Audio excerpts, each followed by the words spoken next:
কবর প্রতিদিন ডাক দিয়ে বলে আনা বাইতুদ দুধ। প্রত্যেকের কবর প্রত্যেককে ডেকে বলে, ও আল্লাহর বান্দা, জানো আমি পোকামাকড়ের ঘর, পোকামাকড়ের ঘর। তুমি তো সেই বান্দা যে একটা মশা কানের পাশ দিয়ে উড়ে গেলে তোমার ঘুম বন্ধ হয়ে যায়, চোখ মিলে যায়। একটা মশার গুনগুন আওয়াজ সহ্য করতে পারো না।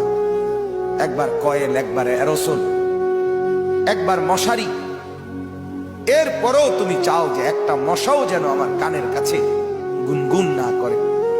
তো 5 ঘন্টার ঘুমের জন্য, 6 ঘন্টার ঘুমের জন্য বান্দা এই যত্ন নিলা, অনন্তকাল কিংবা বছরের পর বছর কবরের যে ঘুম দিবা, পড়ে থাকবা সেই ঘরে, পোকা মাকড়ের ঘর, সেই ঘরে তুমি ঘুমাইবা কেমনে, থাকবা?